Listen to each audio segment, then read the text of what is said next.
The Prime Minister, who answered many questions, who outlined the government's strategy to combat COVID-19 once the lockdown would finish. One of the main topics he was expected to talk on was masks. The Prime Minister saying that they will be available for the general public in May.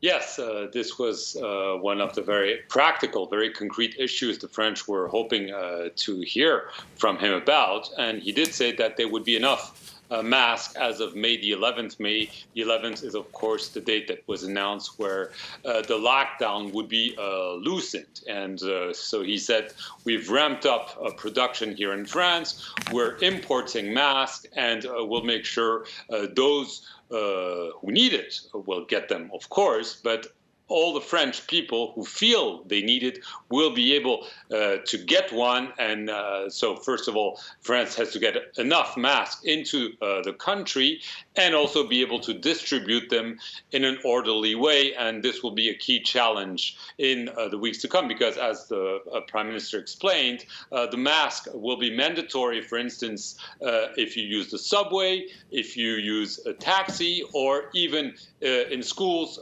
for teachers or personnel, and even for some high school students if they go back to school, because clearly there's a question mark over whether high school students will indeed go back to school. The Prime Minister said that this will be done differently in each region, and that there will be a final decision for high school students towards the end of May. Clearly, this was also a decision, that was clearly awaited by numerous parents who have been with their children confined for the past 6 weeks. But more broadly, the Prime Minister warning that the confinement had worked, that it had been efficient in slowing down the spread of the virus, but he warned that there could be a second wave of the virus, and that there would be a transition period between May the 11th and June the 2nd, in which the government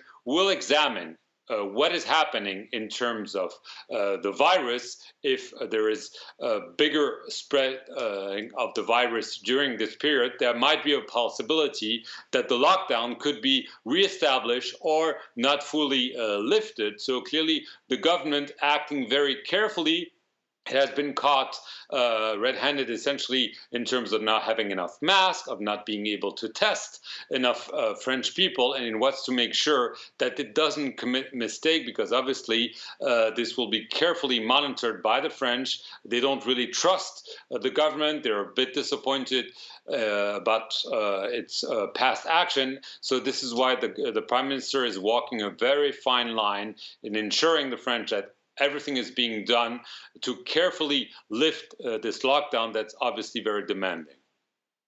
A very fine line, Mark. And as you were saying earlier on in the programme, this address by Edouard Philippe, the Prime Minister, of course, is happening at a time almost of tension between the opposition and the government. Can you tell us a little bit more about how the speech was undertaken and in what context Edouard Philippe is, of course, talking to the rest of French Parliament?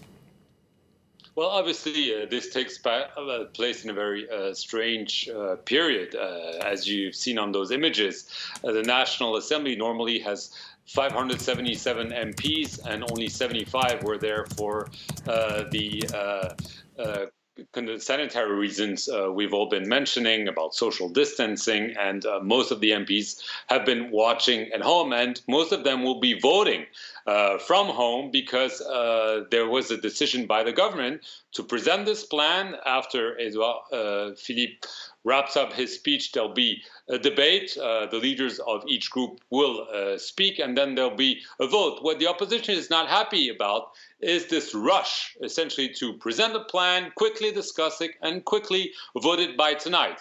The government, responding, Edouard Philippe just said that he was not obliged to come before Parliament. He could have been to national TV and laid out his plan without any debate. So he's essentially telling the opposition that he's making them a favor by going in front of Parliament, allowing a debate and allowing a vote. The opposition is saying, well, this means that the government doesn't really want a debate, doesn't really want a democratic debate and a democratic vote, because it knows that the French people are eager to see those measures put in place. So there is a reluctance by other parties essentially to give a green light to the government, even though they might agree with the decisions. But clearly there has been some criticism I alluded to about the level of preparedness by the French government and the fact that France has indeed not been very good at reacting. Yes, we've heard the need to protect, to test, and to isolate, but this has been done in other countries, from South Korea to Germany, to cite an example often being heralded by French opposition leaders. And clearly France has not been very good with this coronavirus until now, and the government doesn't want too much debate because this could open up to too much criticism. We'll see exactly how the next 2 weeks and this conditional period progress. Marc Perelman, our French politics editor, thank you ever so much for joining us and for your analysis.